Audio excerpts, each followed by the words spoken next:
এই ঢাকা শহরে যানজটের অন্যতম একটি কারণ হচ্ছে এই যে ব্যাটারি চালিত রিক্সাগুলো, এগুলোর কোনো আপনার কি বলে, এগুলোর কোনো ব্রেক সিস্টেম নাই। এই যারা এটা ড্রাইভ করতেছে এরা দেখা যায় গ্রাম থেকে হঠাৎ করে এসেই সে রিক্সা চালায়, এই ব্যাটারি চালিত রিক্সা চালানো শুরু করে, তার কোনো প্রশিক্ষণ নাই। তো এবং আপনি দেখবেন যে আমাদের নিটোরোজে যান অনেক রোগী আছে যারা এই রিক্সার কারণে আহত হয়েছে বা হাত পা ভেঙে ফেলছে, এরকম একটা অবস্থা। তো এটার এই অবস্থা থেকে নিঃসরণের জন্য আমাদের সরকার একটি উদ্যোগ নিয়েছে যে নতুন একটি ব্যাটারি চালিত রিক্সা আমরা প্রণয়ন করতে যাচ্ছি। এটা বুয়েট কর্তৃক, মানে তারা বুয়েট এটাকে রিকমেন্ড করেছেন। এটা খুবই নিরাপদ, এটার ব্রেক সিস্টেম থেকে শুরু করে সব কিছুই আধুনিক। তো এটা যদি আমরা চালু করতে পারি তাহলে আমার মনে হচ্ছে যে এই যে যানজট ঢাকা শহরে এটা অনেকখানি নিঃসরণ করা সম্ভব হবে।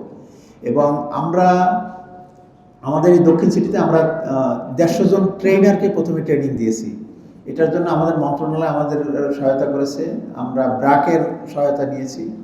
এরা এখন আমাদের এই যে আমরা 54,000 ড্রাইভারকে আপাতত আমরা লিস্টেড করেছি, এদেরকে 54,000কে আমরা প্রাথমিকভাবে প্রশিক্ষণ দেব। তারপরে আরও যদি আসে, আরও যারা যারা আসবে তাদের সবাইকে আমরা প্রশিক্ষণ দেব। এবং এটার জন্য আমরা পত্রিকায় বিজ্ঞপ্তি দিয়েছি, আমরা মাইকিং করতেছি। আমাদের আঞ্চলিক নির্বাহী কর্মকর্তারা যে সমস্ত জায়গায় বর্তমান যে মানে যে ব্যাটারি চালিত রিক্সাগুলো আপনার চার্জ দেয়, সেই চার্জিং স্টেশনে আমরা যোগাযোগ করে আমরা কিন্তু এদেরকে এই সমস্ত চালকদের প্রশিক্ষণের ব্যবস্থা করতেছি।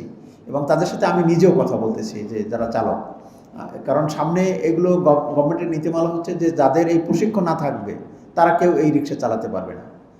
তো এই কারণে যাদের প্রশিক্ষণ থাকবে তাদেরকে আমরা লাইসেন্স দেবো এবং সেই লাইসেন্সধারীরাই কেবলমাত্র এই রিক্সা পরিচালনা করতে পারবে। তো এটা যদি হয় তাহলে পর্যায়ক্রমে সবাই এই ট্রেনিংয়ের আওতায় আসবে, তখন একটা সুশৃঙ্খল পদ্ধতি, আমরা একটা নিরাপদ যান দিয়ে আমরা আমাদের এই ঢাকা শহরকে যানজট মুক্ত করতে পারব।